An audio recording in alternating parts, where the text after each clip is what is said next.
Հարգելի հայրենակիցներ, ակնհայտ է, որ քաղաքական հետապնդման են ենթարկվում այս իշխանության բոլոր ընդդիմախոսները։ Դրա համար էլ կալանավորում են սրբազանների, քահանաների, համայնքապետերի, հասարակական և քաղաքական գործիչների, նրանց նկատմամբ քրեական գործեր են հարուցում, կեղծ հոդվածների և փոքրիկ մատնիչների միջոցով կաթողիկոսի հարազատներին են կալանավորում, բայց այս իշխանությունները իրենց նպատակին չեն կարողանալու հասնել, որովհետև իրենք ավարտելու են ճիշտ այնպես, ինչպես որ ավարտել են բոլոր այն բռնապետերը, ովքեր փորձել են իրենց երկրում բռնապետություն հաստատել։ Շատ հեռու չգնանք, զորօրինակ մեր հարևան Վրաստանի տխրահռչակ նախագահ Սաակաշվիլին։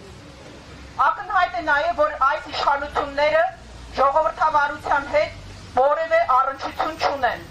և այդ ժողովրդավարության բաստիոն կոչված այդ կեղծ թեզը ընդամենը փուչիկ էր, որ շատ արագ պայքեց, ինչպես որ պայքեց նրանց մյուս բոլոր կեղծ թեզերն ու հայտարարությունները և խոստումները, բայց դե սրանց հետ ամեն ինչ պարզ է։ Ինձ ավելի շատ հետաքրքրում է, թե ուր են այն միջազգային կազմակերպությունները, ովքեր կոչված են զբաղվելու մարդու իրավունքներով, ովքեր իբրև թե պաշտպանում են ժողովրդավարությունը։ Ինչու են նրանք խուլ և համր դառնում, երբ խոսքը վերաբերում է Նիկոլ Փաշինյանի և նրա իշխանության ապօրինություններին և բռնաճնշումներին։ Ինչու են նրանք խտրական մոտեցում ցուցաբերում։ Կամ ուր են այն տեղական տնաբույծ իրավապաշտպանները, ովքեր ճտիկով միանում են և հետո ճտիկով անջատվում։ Ինչու նրանք ծպտուն չեն հանում, ինչու են համր ձուկ դառել։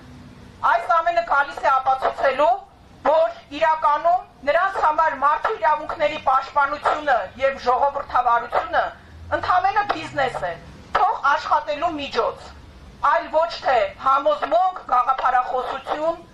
և այլն և այլն։ Այդ ճղճիմ և այդ ճռճռան լոզունգները, որ իրենք հայտարարում են, թե իբր մարդու իրավունքների պաշտպաններ են կամ ժողովրդավարության ջատագովներ են։ Հարգելի հայրենակիցներ, այս ամենի վերջը դնելու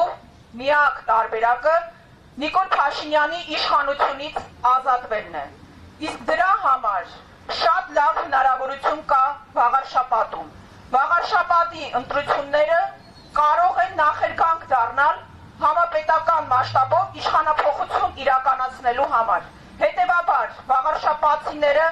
պետք է շատ լուրջ վերաբերվեն իրենց քվեին, չափազանց կարևորեն իրենց քվեն և իրենց մասնակցությունը քվեարկությանը, գնան քվեարկեն և հասկանան, որ իրենք նպաստում են ոչ միայն տեղական մակարդակով բարեփոխումներին, այլ ընդհանրապես համապետական մասշտաբով փոփոխություններին։ Իսկ իրավապահ մարմիններին ես կոչ եմ անում, որպեսզի Նիկոլ Փաշինյանի ձեռքին գործիք չդառնան։ Միջազգային կազմակերպությունները նրան ասում են, դե լավ ծաղրածու է, բայց մեր ծաղրածուն է։ Իսկ դուք ինչի եք այդ ծաղրածուի ձեռքին գործիք դառնում։ Ամոթ է պարզապես։